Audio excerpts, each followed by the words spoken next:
उनके मालिकों की लिस्ट निकालिए, दिखा दीजिए आदिवासी का कौन सा अस्पताल है। बड़ी बड़ी यूनिवर्सिटीज कॉलेजेस की लिस्ट निकालिए, दिखा दीजिए मुझे उनका आदिवासी मालिक कहां है। कॉर्पोरेट इंडिया खोलिए, उनकी लिस्ट निकालिए, 500 सबसे बड़ी कंपनियां। आदिवासी का मतलब ये देश आपका था, ये इस देश का जल जंगल जमीन आपकी थी। वनवासी का मतलब नहीं, ओरिजिनल मालिक आप नहीं थे, ओरिजिनल मालिक कोई और था। जल जंगल जमीन आपकी नहीं थी, आप तो सिर्फ जंगल में रहते हो। बहुत बड़ा फर्क है। क्योंकि अगर आप आदिवासी हो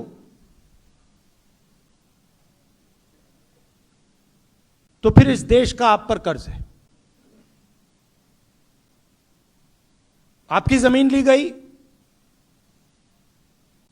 आपका जल, आपका जंगल, आपकी जमीन वो आपसे छीनी गई, इसका मतलब आप पर कर्ज है। वनवासी मतलब कुछ नहीं। वनवासी मतलब आप तो जंगल में रहते हो भाई, क्या लेना देना। और वनवासी बिरसा मुंडा जी जो हैं, इनकी सोच पर आक्रमण है।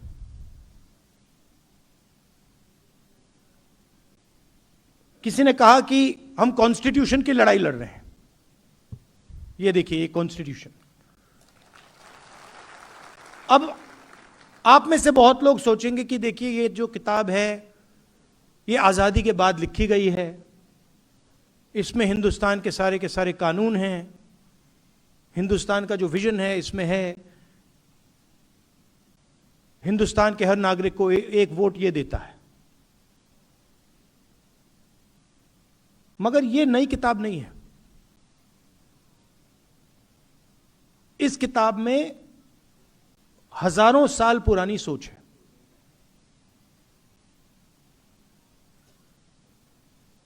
बीजेपी के लोग मोदी जी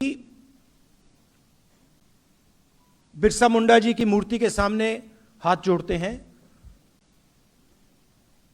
अंबेडकर जी की मूर्ति के सामने हाथ जोड़ते हैं, फूले जी के मूर्ति के सामने हाथ जोड़ते हैं, गांधी जी की मूर्ति के सामने हाथ जोड़ते हैं।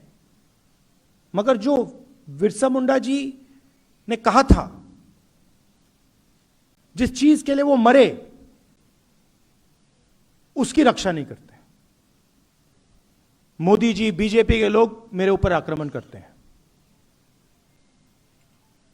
मगर जाति जनगणना का क्या मतलब है? पूरा देश जानता है कि इस देश में तकरीबन 9% आदिवासी हैं, 10% आदिवासी हैं। देश जानता है 15% दलित हैं, 50% पिछड़ा वर्ग है, 15% माइनॉरिटी कह लो। आपने प्राइवेटाइजेशन शब्द यूज किया। आपने कहा कि school, college, university, public sector privatise हो जाता है। यह गलत शब्द है।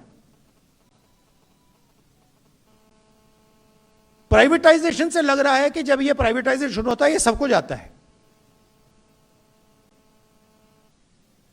इस शब्द से यह लगता है कि भैया प्राइवेटाइजेशन होता है तो आदिवासियों को भी मिलता है, दलितों को भी मिलता है, पिछड़ों को भी मिलता है।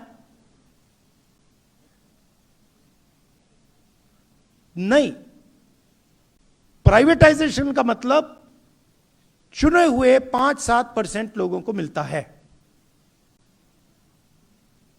पहले पब्लिक सेक्टर हुआ करता था, उसमें रिजर्वेशन था, उसमें आदिवासी युवा जा सकता था, दलित जा सकता था, पिछड़े वर्ग का जा सकता था। अब खोलिए अदानी जी की कंपनी की लिस्ट खोलिए, उनके सीनियर मैनेजमेंट की लिस्ट खोलिए, दिखा दीजिए मुझे कौन सा आदिवासी बैठा है वहां पे। एक नहीं मिलेगा आपको।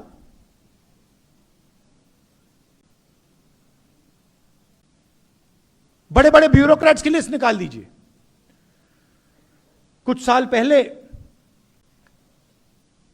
धूमधाम से बजट का रिलीज हुआ, 11 अफसर खड़े थे, फोटो ली गई और मैंने सवाल पूछा कि भैया ये जो 11 अफसर हैं, इनमें 90% का तो कोई है ही नहीं। मतलब पूरे देश का धन बांटा जा रहा है, लाखों करोड़ रुपए बांटे जा रहे हैं, और लाइन में आपको ना एक आदिवासी, ना दलित, ना पिछड़ा,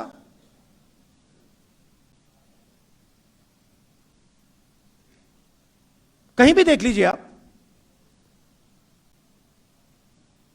प्राइवेट अस्पतालों की लिस्ट निकालिए, उनके मालिकों की लिस्ट निकालिए, दिखा दीजिए आदिवासी का कौन सा अस्पताल है। बड़ी बड़ी यूनिवर्सिटीज, कॉलेजेस की लिस्ट निकालिए, दिखा दीजिए मुझे उनका आदिवासी मालिक कहां है।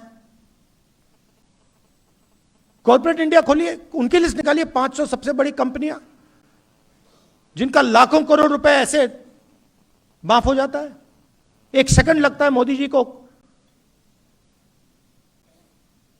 16 लाख करोड़ रुपए उनका माफ किया गया है।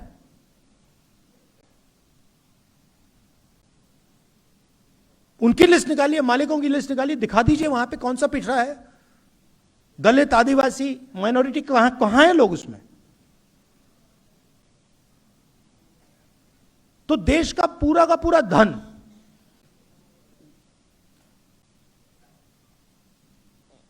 आपसे छीना जा रहा है।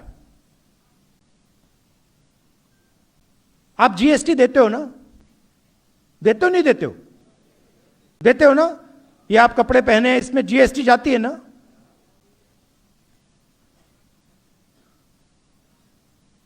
आपने अगर ये शर्ट खरीदी,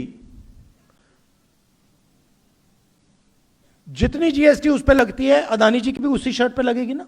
लगेगी नहीं लगेगी? तो जितना भविष्य में हमें क्या करना है, आपका एक मैनिफेस्टो होना चाहिए कि हम देश में और गुजरात में आदिवासियों के लिए ये करवाना चाहते हैं और हम करवा के छोड़ेंगे।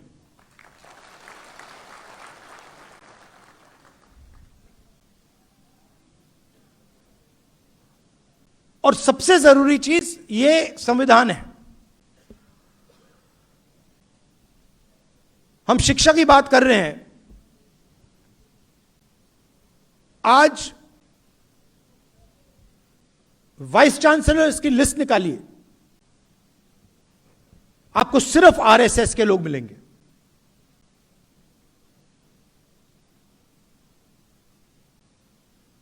सिर्फ आरएसएस के लोग, उनको कुछ शिक्षा के बारे में कुछ नहीं मालूम,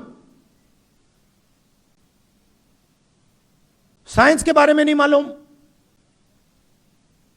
हिस्ट्री के बारे में नहीं मालूम, बस आरएसएस की मेंबरशिप है इसलिए वाइस चांसलर बन रहे हैं। और हिंदुस्तान की सारी संस्थाओं को इन्होंने पकड़ लिया है, घुस गए ये। तो आने वाले समय में आप लोगों को भी इन संस्थाओं को कंट्रोल करना पड़ेगा। जब तक आपके लोग ब्यूरोक्रेसी में, पुलिस में, जुडिशरी में नहीं आएंगे, तब तक आपका फायदा नहीं होने वाला है। और यही आपकी रक्षा करता है।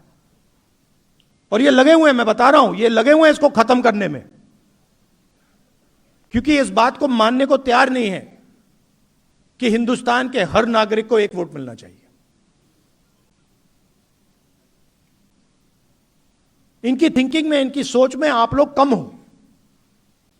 आप लोगों को इस देश में जगह नहीं मिलनी चाहिए। वो कह रहे हैं, खुल के कह रहे हैं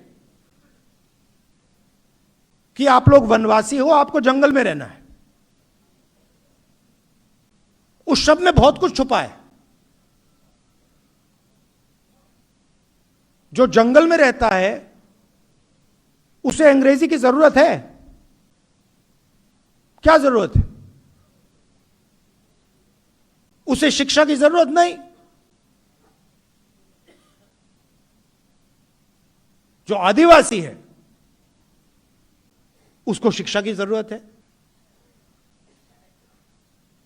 जब जंगल खत्म हो जाएगा फिर आप लोग मजदूरी करोगे। मगर अगर आदिवासी शब्द का प्रयोग किया गया तो फिर सवाल उठता है कि हमारा जंगल है, कैसे काट रहे हो, कैसे ले रहे हो, हमारा जल है, हमारी जमीन है, कैसे ले रहे हो, बिना पंचायत के पूछे कैसे ले रहे हो, धमका के कैसे ले रहे हो। फिर ये सारी बातें शुरू हो जाती। इसीलिए ये चाहते हैं कि आप लोग वनवासी बनो, अपना हक मत मांगो, अपने बच्चों के लिए शिक्षा मत लो। आप लोग या जंगल में रहो और जब जंगल खत्म हो जाएगा फिर मजदूरी करो। यह हम नहीं चाहते। हम चाहते हैं कि इस देश में जितनी जगह दूसरे लोगों को मिलती है उतनी आपको मिले। बेहतरीन कॉलेजेस और यूनिवर्सिटीज में आपके बच्चे पढ़ें।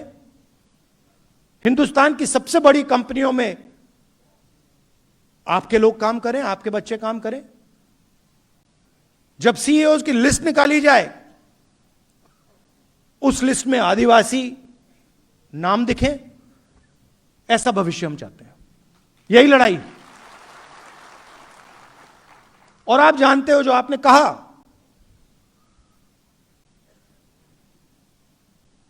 कि मेरे दिल में, मेरे परिवार के दिल में, कांग्रेस पार्टी में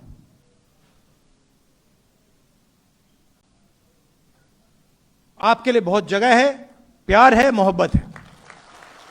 आपने मुझसे अभी कहा कि आदिवासी एरिया में मुझे यात्रा करनी चाहिए। यह अच्छा सुझाव है। इसके बारे में हम सोचेंगे, देखेंगे अगर किया जा सकता है। आप यहां आए, इतने प्यार से आपने मेरी बात सुनी। देश में नफरत फैलाई जा रही है, हिंसा फैलाई जा रही है। आपने देखा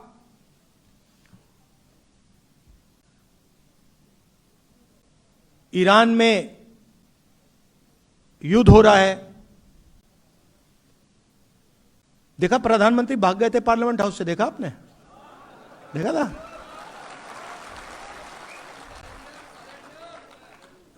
सुना है मैंने 25 मिनट का भाषण किया। मैं आपको गारंटी कह रहा हूं, लिख के रख लो, पार्लियामेंट हाउस में डिबेट नहीं कर सकते।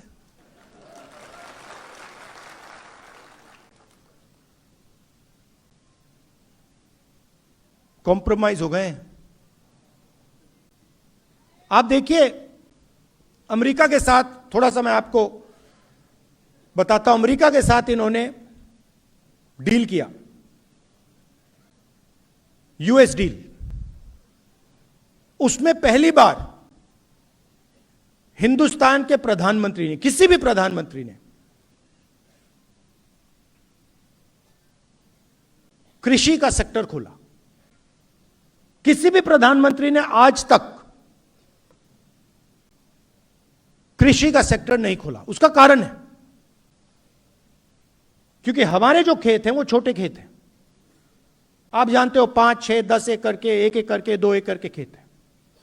अमेरिका में 1000 एकड़, 2000, 5000, 10,000 एकड़ के खेत हैं। यहां पे हमारे लोग हाथ से काम करते हैं, मजदूरी करते हैं, मैकेनाइजेशन कम है। वहां पे कॉम्बाइन हार्वेस्टर, ट्रैक्टर, पूरा मैकेनाइजेशन है। अगर उनका माल यहां आ जाएगा तो हमारे सारे के सारे किसान बर्बाद हो जाएंगे। इसीलिए किसी भी प्रधानमंत्री ने कृषि का सेक्टर नहीं खोला। इन्होंने दाल, सोयाबीन, फल, कपास, ये सब खोल दिया है।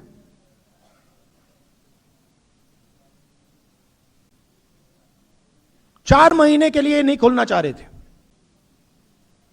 4 महीने वो फंसा हुआ था और मैं पूछ रहा था क्यों फंसा है वो। सरकार के लोग कह रहे थे कि क्योंकि कृषि का सेक्टर नहीं खुलना। हिंदुस्तान का पूरा डेटा जो है, जो इस देश की पूंजी है, आप 21वीं सदी में, 20वीं, पिछली सदी में जो तेल की जगह होती थी, 21वीं सदी में वो डेटा है। जिसके पास डेटा है उसकी प्रगति होने वाली है। पूरा का पूरा हिंदुस्तान का डेटा नरेंद्र मोदी ने अमेरिका को पकड़ा दिया।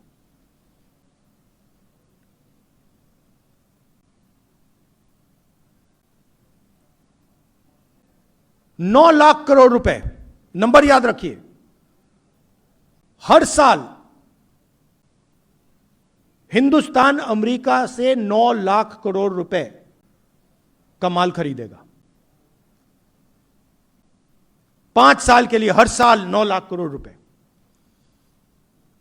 आप सोचिए, अगर हम अमेरिकन कंपनी से 9 लाख करोड़ रुपए खरीदेंगे तो हमारी कंपनियों का क्या होगा, हमारी छोटी कंपनियों का क्या होगा, हमारे स्मॉल मीडियम इंडस्ट्री का क्या होगा।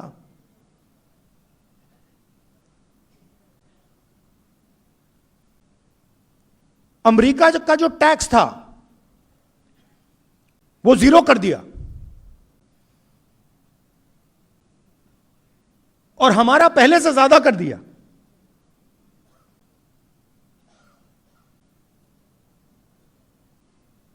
और चौथी और सबसे गंभीर बात, हिंदुस्तान के प्रधानमंत्री ने ट्रंप से कहा कि हम बिना आपसे पूछे तेल और नेचुरल गैस नहीं खरीदेंगे। अगर आप कहोगे कि रूस से नहीं खरीदना है, हम नहीं खरीदेंगे। अगर आप कहोगे ईरान से नहीं खरीदना है, नहीं खरीदेंगे। अगर आप कहोगे इराक से नहीं खरीदना है, वेनेजुएला से नहीं खरीदना है, हम नहीं खरीदेंगे। आप बोलो, जो आप हुक्म करोगे हम पूरा करेंगे। ये 4 चीजें नरेंद्र मोदी ने डोनाल्ड ट्रंप को दी हैं। लिया कुछ नहीं। अमेरिका हमसे माल नहीं खरीदेगा। अमेरिका को पेट्रोल गैस खरीदने से पहले हमसे नहीं पूछना।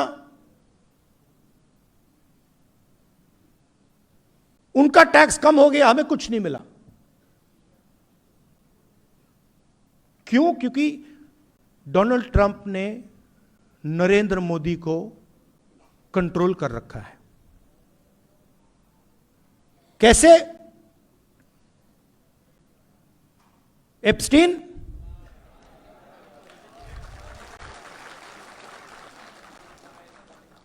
वो हैं 4-5 तरीके, मगर मैं आपको सिर्फ 2 बता रहा हूं आज। मैं जानता हूं, एक एप्स्टीन और दूसरा अदानी। और अदानी के बारे में थोड़ा सा मैं आपको समझाना चाहता हूं। मोदी जी और बीजेपी का जो पूरा फाइनेंस का स्ट्रक्चर है, यह अदानी है।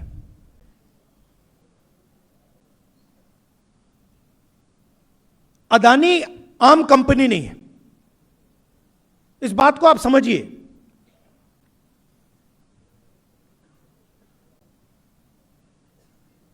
अदानी बीजेपी, नरेंद्र मोदी, इनका स्ट्रक्चर है, फाइनेंशियल सिस्टम है।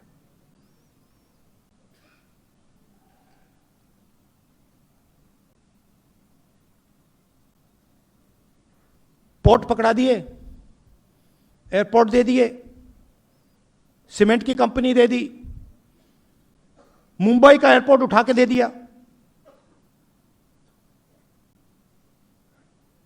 Solar power, wind power, infrastructure,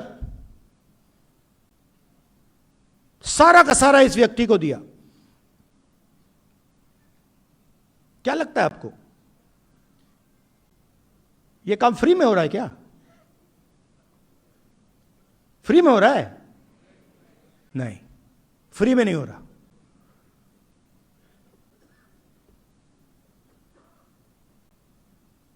और इस कंपनी पर अमेरिका में कोर्ट केस लगा दिया और मोदी जी को सीधा मैसेज दे दिया। वो कोर्ट केस अदानी को धमका नहीं रहे, वो मैसेज मोदी जी को गया है कि ज्यादा उठपटांग की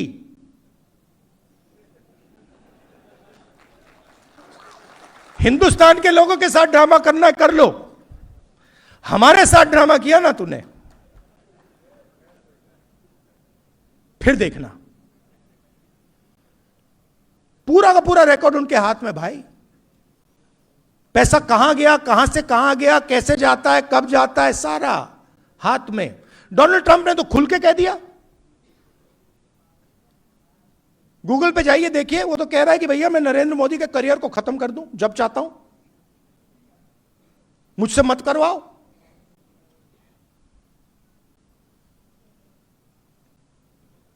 तो कंट्रोल उनके हाथ में है। प्रधानमंत्री 100% कॉम्प्रोमाइज्ड है।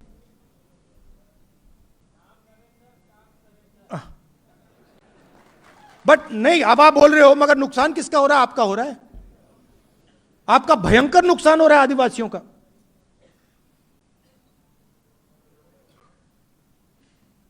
जमीन आपकी जा रही है, जल जंगल आपका सब जा रहा है, कॉलेज यूनिवर्सिटी जा रही हैं, सारा का सारा प्राइवेटाइज हो रहा है। प्रधानमंत्री को पकड़ रखा है। आप उनकी आंख को देखिए, टीवी पे देखिए आप। 25 मिनट का भाषण दिया, अभी दिया।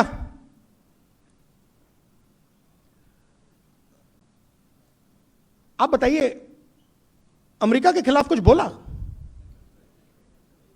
कुछ बोला? एक शब्द बोला?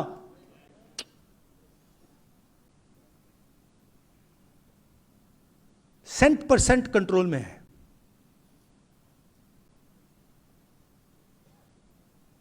और आप देखते जाओ, जो भी होगा अब वो हिंदुस्तान के फायदे के लिए नहीं होगा, अमेरिका के फायदे के लिए होगा। देख लेना आप, आपको दिखेगा। एक बार बंदा कॉम्प्रोमाइज हो जाता है, आदमी कॉम्प्रोमाइज हो जाता है, फिर बात वहीं खत्म हो जाती है। आप देखना, अब नरेंद्र मोदी जी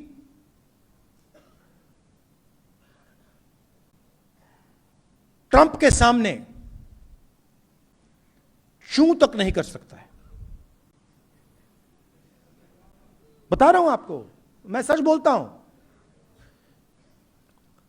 ट्रंप कहता है कि हिंदुस्तान और पाकिस्तान का युद्ध उसने रुकवाया। आप देखो क्या अपमान, हमारी सेना का अपमान कर रहा है। कहता है हिंदुस्तान के जहाज गिरे, 7 जहाज गिरे, मैंने युद्ध रुकवाया। मोदी जी के मुंह से चूं तक आवाज नहीं निकली। एक बार नहीं बोला, 50 बार बोला उसने, बोलता रहता है। हमारा प्रधानमंत्री एक शब्द नहीं बोल पाता। क्यों? कंट्रोलर हाथ में उसके है।